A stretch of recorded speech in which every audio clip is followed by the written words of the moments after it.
Hey everybody, I want to geek out on this mental model that's one of my personal favorites to think about in my personal life, but it also applies to a ton about in marketing around best practices and tactics, about why we use statistics. And so I want to dive into that. Starting out with the personal anecdotes, though. The mental model is knowledge is equal to experience plus sensitivity. I plucked this from Viktor Frankl, his book Man's Search for Meaning, which is a phenomenal book. And he briefly mentions this concept, and I love it. I think a lot about what this mental model when people say, "Oh, I really hate something," or "don't like it," or when people have generally emotional or negative interactions with things. This is a cool mental model to sort of keep you humble about your emotions and your what you think you know. My son, for example, tried wine for the first time. It's been 6 months or so, but he spit it out when he tried it, and he said, "Oh, I hate that. That's horrible." And I asked him, "Oh, do you know wine?" And he said, "Yeah, I know wine. It's horrible." But does he really? Has he experienced it with different foods and stuff like that? Is he sensitive to it over a breadth of experience? No, he's not. So he doesn't really know wine. He's had one experience. So this is a cool mental model to keep you honest and such. So let me dive in here. The first thing is around best practices and tactics. This is the mental model where they go to die. So if I give you 12 guidelines for e-commerce homepage design, and you think about a convenience product like deodorant, a shopping product like furniture, or an unsought product like coffins, these guidelines won't kind of span the breadth of the user intents and the types of products here, and they don't really apply, right? So even across the same vertical, e-commerce, uh, the guidelines here will fail, and they won't really account for the different, again, user intents and shopping kind of protocols and the way that people go through and shop and how long it takes for them to make a decision and things like that. We do a lot of work with e-commerce. We've got our own e-commerce, subscription e-commerce set up with, e-learning. We've got our own e-learning with CXL Institute, and within this kind of sub vertical of subscription e-commerce, what we're looking at here is some of our clients, IXL with children learning. We've got Code Academy with learning, code and kind of more of a consumer product, and then up and to the right for kind of a geeky, more developer product, a Cloud Guru for developers learning AWS services. We're looking here at the pricing pages, and they're completely different. And so pricing pages for the same sort of niche e-learning, it's going to be vastly different because of the use cases, and the audiences are very different. The buying, the path to monetization is very different across these. So knowledge is equal to experience plus sensitivity. The best practices for crafting pricing pages for digital purchasing is very different depending on the experience and the people going to it.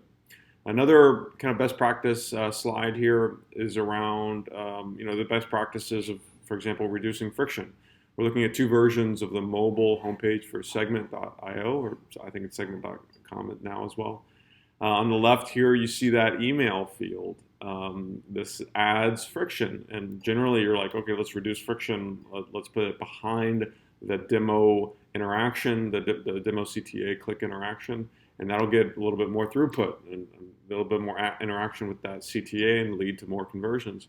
But we've tested this a ton across a bunch of different sites, and it does not. The email field weirdly gets people to hesitate, scroll down, interact with the content, learn a little bit, wade through the value that the page provides, and then they know they're anchored with what it will take for them to take the next step. And so they know exactly what to do to take that next step. Let's go in and enter my email. I'm ready now, and that will lead to more leads, more MQLs at the very least.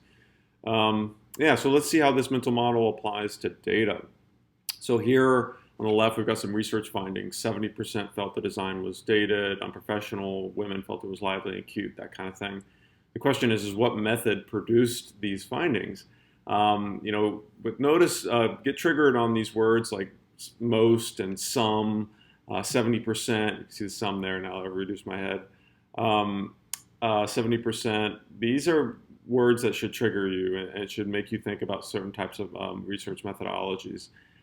In this case, these were findings from user testing, and that came from a research team, which I ripped. The goal with user testing is to evaluate user behaviors as they're going through a set of common tasks. It's to observe behavior. It's not to make conclusions around perception, which is what these research findings sort of imply. For four women, for example, can we really know that all women will feel that the design is lively and cute? No, we can't know that. The data that we have from our research method is not sensitive enough to come to that conclusion, right? To have that knowledge. Again, knowledge equals experience plus sensitivity. Your research methods, the data coming from your research methods, you have to understand where they're sensitive and where they're not. Finally, stats. We want to have knowledge of what works, control or variation. We have an experience, which is this test. We have data from a split test, control and variation. We have an experience that's represented by a statistic, a lift, 11.89%. But are we sensitive? It's only run for 3 days. We don't have enough data. So all these other statistical, guardrail parameters like duration, sample size, they are there to get at sensitivity, to measure sensitivity specifically. We might have an experience, but you got to be careful about p-hacking. You got to be careful about how long you've run that test, etc., because you have to take account of sensitivity, right? Is our statistic and the statistical kind of package altogether, does it allow us to be sensitive enough to know that the experience, this test, will apply across our population of data and customers and customer behavior to have us know that the variation will work, right? So this really speaks to the why behind how we use statistics.